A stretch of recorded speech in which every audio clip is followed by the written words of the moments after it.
नमस्कार दोस्तों, सात्विक ऑर्गेनिक्स में आपका स्वागत है। मैं एक आर्टिकल पढ़ रहा था, उसमें मेरे सामने एक ऐसा ट्रेजिक इंसिडेंट, एक ऐसा डिज़ास्टर आया जो मेरे को लगा कि आपसे शेयर करना चाहिए। हालांकि आज तो कुछ उसका मैटर नहीं है, पर मेरे को लगा कि आपसे मेरे को शेयर करना चाहिए। केरल का एक ज़िला है कासरगोड ज़िला, बहुत ही अति सुंदर जगह है। वहाँ पे 1978 में कॉरपोरेशन प्लांटेशन ऑफ केरला ने एंडोसल्फान नामक केमिकल फर्टिलाइज़र का स्प्रे करवाना शुरू करा। वहाँ पे जो काजू की खेती होती है हज़ारों एकड़ में, उसके ऊपर हेलीकॉप्टर से जो है एंडोसल्फान नामक केमिकल फर्टिलाइज़र का स्प्रे कराया जाता था, ताकि उसमें कीड़े ना लगे, पेस्ट ना लगे, बढ़िया ग्रोथ हो उसकी। और ये सिलसिला 20 सालों तक चला, ये नज़रअंदाज करते हुए कि उस चीज़ का क्या इम्पैक्ट पड़ सकता है। और वहाँ के जो गांव के लोग थे वो भी इससे परिचित नहीं थे कि ये जो केमिकल का स्प्रे हो रहा है इससे उनका क्या नुकसान हो रहा है। उस केमिकल से क्या हुआ जी, वहाँ की जो वाटर था, जो पानी था, जो हवा थी, उसमें वो जो केमिकल है घुल गया।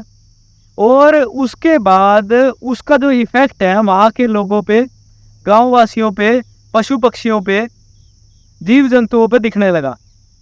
और उनका असर इतना बुरा था कि वहाँ पे जो डिसेबिलिटीज होनी शुरू होगी लोगों में, लोग जो है अंधे होने लगे, लोगों को दिखना बंद हो गया। वहाँ पे लोग जो है कैंसर जैसी बीमारियों से पीड़ित होने लगे, हाथ पांव लोगों के टेढ़े मेढ़े होने लगे। जो बच्चे पैदा हुआ करते, जो 20-22 साल का बच्चा हुआ करता, वो 2 से 3 साल जितने बच्चे जितना दिमाग हो जाता उसका।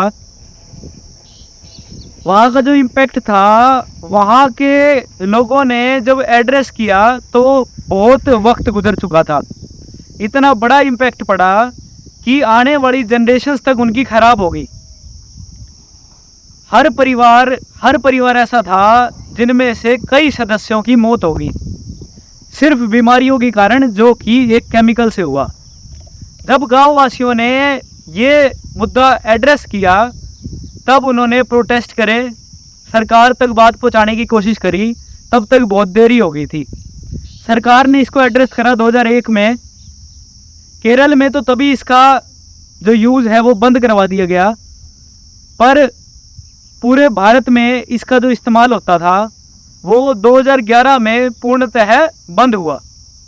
पर ये एक छोटी सी कहानी है, आज मैं आपको बता रहा हूँ। आज मैं सोचता हूँ कि आज के जो केमिकल्स हैं उनका हालांकि इतना इम्पैक्ट नहीं है जितना एंडोसल्फान का था। उस हद का इम्पैक्ट शायद ना हो, पर जितना इम्पैक्ट आज के केमिकल्स का भी है, वो भी अंदर अंदर हमारे ह्यूमन बॉडी को, हमारे जीव जंतुओं को, हमारे वाटर बॉडी को, हमारी एयर को, हमारे एटमॉस्फेयर को, सब चीज़ को बहुत हद तक इम्पैक्ट कर रहे हैं। और इतना इम्पैक्ट कर रहे हैं कि कुछ सालों बाद हमारे पास हमारी फसल उगाने के लिए हमारी ज़मीन में उतनी क्षमता नहीं होगी।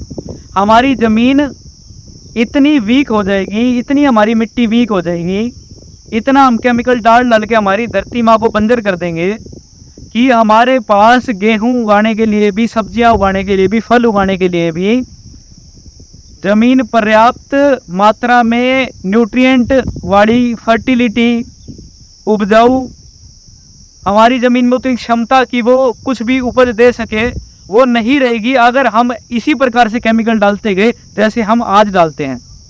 जो किसान 1 कट्टा यूरिया का, 1.5 कट्टा यूरिया का, 2 कट्टे यूरिया के डाला करता, आज वो किसान 4-4, 5-5 कट्टे यूरिया के डालता है।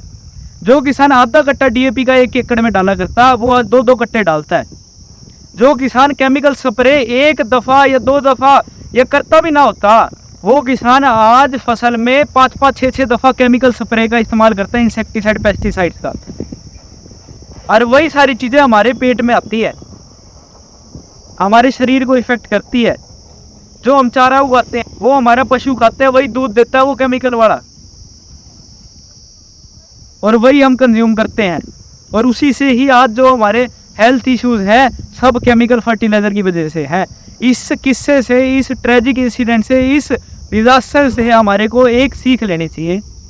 आज हमारे को जो हम केमिकल कर रहे हैं इस्तेमाल, उसको मैं ये नहीं कहता बंद कर दो, वो ये डिसीज़न बहुत गलत होगा कि उसको बंद कर दिया जाए, पर कुछ हद तक कम कर सकते हैं। ये प्रैक्टिकली पॉसिबल है। कई लोग कहते हैं बंद कर दो जी, सीधा ऑर्गेनिक पे आ जाओ, प्रैक्टिकली पॉसिबल ही नहीं है सर।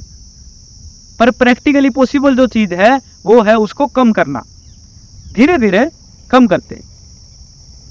इस चीज़ में हम और आप मिलजुल के इस चीज़ को बढ़ावा देते हैं। इस वीडियो को शेयर करो ताकि लोगों में जागरूकता बढ़े कि ऐसा नहीं है कि केमिकल फर्टिलाइज़र हमने बिल्कुल ही बंद करना है। धीरे धीरे टाइम के साथ साथ जैसे जैसे हम ऑर्गेनिक प्रैक्टिसेस को अपनाएंगे, जैसे जैसे हम केचुए की खाद को, ऑर्गेनिक मेथड्स को यूज़ करके हमारी ज़मीन को फर्टाइल बनाएंगे, ज़मीन की जो उर्वरता शक्ति है उसको बढ़ावा देंगे, तो अपने आप ही केमिकल जो है धीरे धीरे कम हो जाएगा। तो इंटीग्रेटेड जो हमारा मेथड अपना के हम ये चीज़ें कर सकते हैं। कोई भी किसान भाई अपने लिए सिर्फ थोड़ी सी खाद बनाना चाहे, अपने खेत में ही अपने पशु के गोबर से ही फ्री में ही आप ऑर्गेनिक खाद बना सकते हो सर। ऐसी ऑर्गेनिक खाद जो कि आपकी केमिकल फर्टिलाइज़र पे जो पैसा खर्च हो रहा है उसको टाइम दर टाइम से टाइम कम करती जाएगी।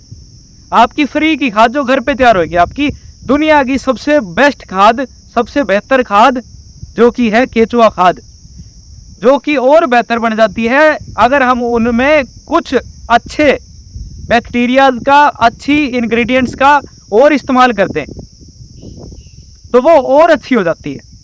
अगर हम उसका यूज़ करते हैं, वो किसान खुद के खेत में ही खुद के पशु के गोबर से ही आसानी से बड़ी बना सकता है। आप हमारे YouTube से भी सीख सकते हो, आप हमारे से फ़ोन करके भी पूछ सकते हो। आपको उसके लिए सिर्फ थोड़ा सा गोबर चाहिए, थोड़ा सा केचुआ चाहिए।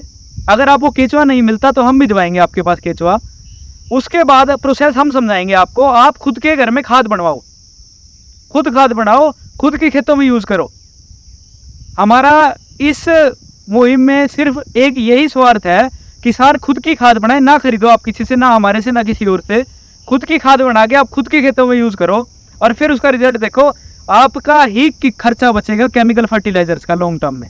आज हमारे को लग रहा है कि हम क्यों यूज़ करें, केमिकल तो डालना पड़ेगा, उपज कम हो जाएगी, पर आप ये नहीं देख रहे आज से 5 साल बाद जब आपका बच्चा खेती करेगा तब अगर आपने आज से अपनाई होगी ऑर्गेनिक प्रैक्टिसेस, तो आज जो केमिकल का खर्चा हम 10,000, 15,000, 20,000 एक एकड़ का कर रहे हैं, वो खर्चा तो होगा ही नहीं, क्योंकि हम तो सिर्फ ऑर्गेनिक के बेस पे, सिर्फ एक गौ माता के गोबर के बेस पे हम जो है हमारी खेती कर रहे हैं।